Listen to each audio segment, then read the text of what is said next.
எல்லாருக்கும் காலை வணக்கம். இன்னைக்கு மார்கழியோட 20வது நாள். எப்பவும் போல் நான் 3:30 மணிக்கு எந்திச்சி என்னோடய பிரம்ம முகூர்த்த பூஜையை ஆரம்பிச்சிட்டேன். 4 மணிலேருந்து 5:30 மணிக்குள்ளே எப்போ வேணால் நம்ம விளக்கேற்றி நம்ம பூஜையை ஸ்டார்ட் பண்ணலாம்.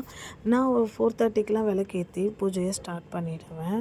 எனக்கு அப்போ தான் கன்வென்ட்டாக இருக்கும் நான் நிறைய ஸ்லோகங்கள் சொல்கிறதுக்கு. நான் கொஞ்சம் இருட்டாக இருக்கும்போது என்னால் வீடியோ எடுக்க முடியாது. ஸோ அதனால் கொஞ்சம் பொழுது விடிஞ்ச பிறகு தான் நான் வீடியோ எடுக்கிறேன். அப்போ தான் கொஞ்சம் கோலம் தெரியும் அப்படின்றதுக்காக நான் இந்த வீடியோவை எடுத்தேன்.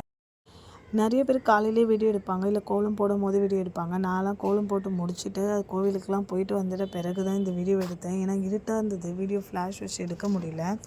அதனால் கொஞ்சம் பொழுது விடிஞ்ச பிறகு எடுத்துக்கலாம் அப்படின்னு சொல்லிட்டு நான் எடுத்துட்டேன். இடம் எங்கள் வீட்டில் கொஞ்சம் சின்னதாக இருக்கிறதுனால என்னால் முடிஞ்ச அளவுக்கு சின்ன கோலம் தான் அங்கே போட முடியும், பெருசாலாம் போட முடியாது.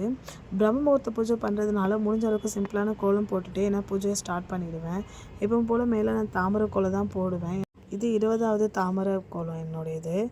சரி எல்லாம் வேலை முடிச்சுட்டு வெத்தலை தீபம் எடுக்கலான்னு ஃப்ரெஷ்ஷாக வெத்தலை தீபம் எடுத்துட்டேன். இன்றைக்கி வெத்தலை கொஞ்சம் நல்லா ஃப்ரெஷ்ஷாகவே இருந்தது, ப்ளஸ் நல்லா பெருசாக இருந்தது. வெத்தலை தீபம் நீங்கள் டெய்லியும் மாற்றி போடுங்க. பிரம்ம முகூர்த்த பூஜையில் பண்ணிங்கன்னா கண்டிப்பாக வெத்தலை தீபம் போடுங்க. ரொம்ப ரொம்ப ரொம்ப நல்லது.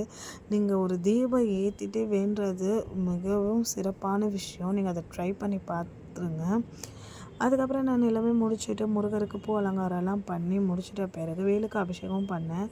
அதுக்கப்புறம் நான் வெற்றிலை தீபம் ஏற்ற ஆரம்பித்தேன். எனக்கு வெற்றிலை தீபம் ஏற்றுறப்ப திரி எனக்கு நூல் திரி தான் கிடச்சிது. நான் அதுக்கப்புறம் பஞ்சு திரியிலையும் ஏற்றுவேன், அதுக்கப்புறம் தாமரை திரியிலையும் ஏற்றுவேன்.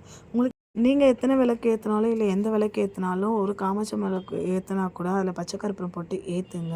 எல்லாமே முடிச்சிட்ட பிறகு தீப ஆராதனையோட இன்றைக்கி பூஜை நல்லபடியாக முடிஞ்சுது. அதுக்கப்புறம் கோயிலுக்கு கிளம்பிட்டேன். கோயிலில் நிறைய மாடுகள் போயிட்டு இருந்தது, அதெல்லாம் வீடியோ எடுத்துக்கிட்டே போயிட்டு இருந்தேன். இன்றைக்கி கோயிலில் கூட்டம் கொஞ்சம் கம்மியாக தான் இருந்தது, ஏன்னா நான் போகிறதுக்குள்ளேயே பூஜைலாம் முடிஞ்சிட்டு இருந்தாங்க. அதனால் நான் சீக்கிரமாகவே கிளம்பிட்டேன். இன்றைக்கி எனக்கு பூவும் துளசியும் தான் கொடுத்துருந்தாங்க. பூ பார்க்கவே ரொம்ப ஃப்ரெஷ்ஷாக இருந்தது. ரொம்ப நாள் கழிச்சு எங்கள் கோயிலில் பூ கொடுத்துருந்தாங்க. எப்பவுமே துளசி தான் கொடுப்பாங்க, இல்லை சாமந்தி பூ கொடுத்துருவாங்க. நான் போகிறதுக்குள்ளவே பிரசாதம் முடிச்சுட்டாங்க, அதனால் என்னால் பிரசாதம் வாங்க முடியல. மீண்டும் நாளைக்கு சந்திக்கலாம். பாய்.